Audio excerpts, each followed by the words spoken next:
My name's Brian Gullickson. I live in a small town, southern Minnesota. I'm 57. I've been asked by a website who saw my stories, which I've never shied away from,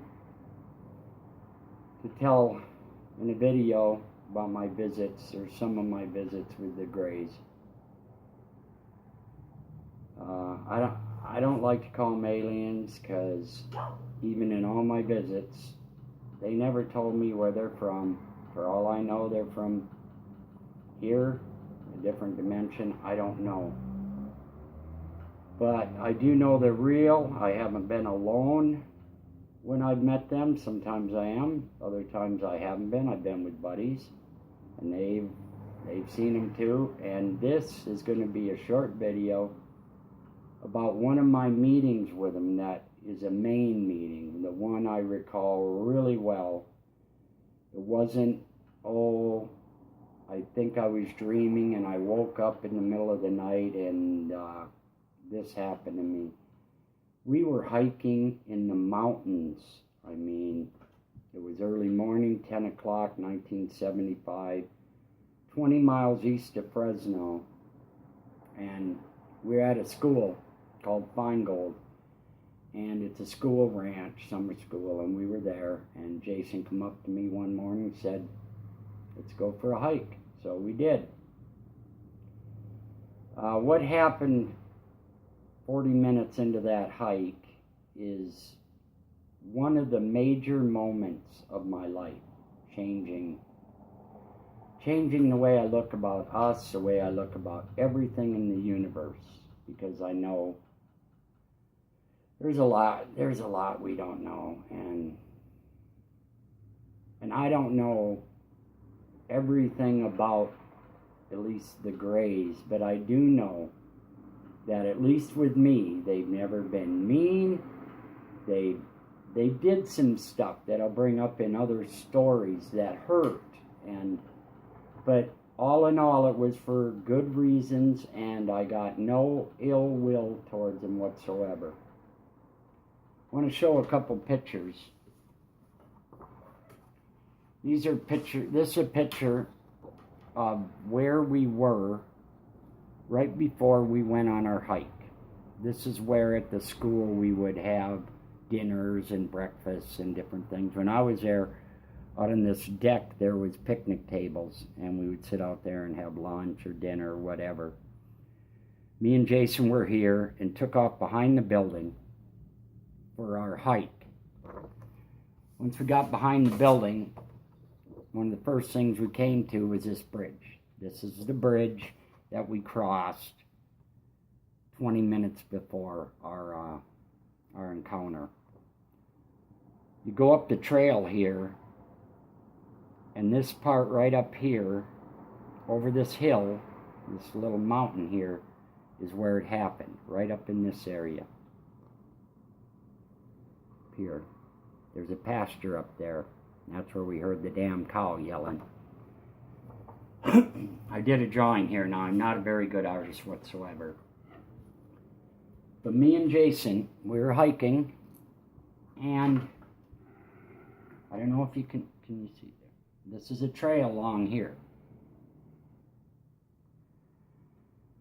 We're coming down this trail, and we heard a cow yelling, and I don't mean, he was mooing, but it was very, very distressed, just fast and loud, and you knew something was wrong with this cow. Something wasn't right. Caught in a fence, I don't know, or a lion attacked, well, not a lion, but something attacking him.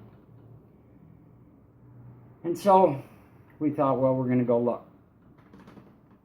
We stopped on the trail and went up this little cliff right here. This is a cliff. This is me and Jason right here.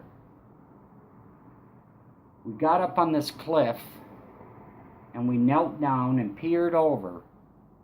And that's when we saw what we saw. The thing that has changed my life, my view of the world completely in a matter of seconds. We saw the cow right here, just yelling and yelling and yelling, and we wondered, why isn't he moving. And then we saw right next to him this little fella here. The first gray I ever seen. He was the closest one to us. He had a stick or a wand in his hand, and I think he was good. That's what they used to cut out whatever they want of the cow. I don't know, because we never saw the cow hurt. But I'm assuming that's what that wand was for. And when we were kneeling here and wondering why this cow couldn't take off, we knew why. Because it happened to us. We were paralyzed. They did something where we couldn't move. We could talk. And Lord knows Jason was talking. He was screaming, I got to get the effing out of here. He seemed to be way more upset than I did. And I just took it upon myself to try to calm his ass. Because he was freaking. And we couldn't move. We could talk, we could verbalize, but we couldn't move. And it's a strange feeling when you're kneeling down in the middle of nature there and you can't move a finger or twitch. It's a weird ass feeling. But that's what the cow was experiencing. That's why he couldn't get away. And then we saw the rest of them. Over here to the left, there was a big tall one and a couple small ones. Over here to the right with some more small ones, another tall one. Over here behind the cow's ass, 20 feet away, was another little one. We were most concerned about this little one by the cow because he had that stick thingy, and we were worried that he was going to zap us or whatever with that. And then behind, we noticed a ship, and it was moving around a little bit, hovering. But it was silent, you know. You didn't see no flame shooting out of it. You didn't see anything. You didn't hear it. It was just like a disc up in the sky and quiet. It went on for like, I don't know how long, 10 minutes or so. Where Jason is yelling, we're talking, man, we can't do a damn thing. This one was moving his arm around and stuff, but it didn't seem to be hurting the cow or anything else, and they were moving around a little, but not like from one to another, you know. It was pretty much this whole scene for that 10 minutes. Not a lot happening. All of a sudden, we felt release. We could get away. We went down the cliff, took off down this trail, and Jason was fast. He was way ahead of me, running. And over here there's a road that you can come down, and Jason took off down the road. And to this day, I don't know why I did this. I took off down the road this way to get closer to this group and that ship. I was afraid too, but I was no way afraid like Jason. And in later videos, I'll talk about why I don't think I ended up being afraid. Because I had already been through stuff. But I just didn't remember it. Anyway, I went down the road here, and before I knew it, I was inside here. I was in the ship. I was standing in the ship looking at them, and there were some tall ones and a bunch of small ones behind them. And one main one came out. And he thought to me, why are you not afraid? And to this day, my answer still kind of confounds me, but I told him I'm not afraid because we are the same. Now, where that came from, why I said that, I don't know. Throughout my life, I've had a couple times when I've said something that I don't know where it came from. For instance, a couple years ago, my brother passed, and 2 days before he passed on, I talked to him on the phone. I was in Colorado. He was here in Minnesota. And I told him, Ron, you will never have to say you're sorry again. And then we ended up hanging up. When I hung up, I wondered, well, why the hell would I say something like that? Where did that come from?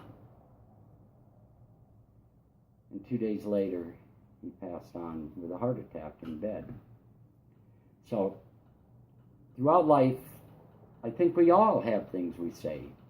We don't know just where they come from or how right they seem to be, but we end up learning later. This was my visit with the Greys that day in 1975 up in the mountains. It's a day that changed my life completely.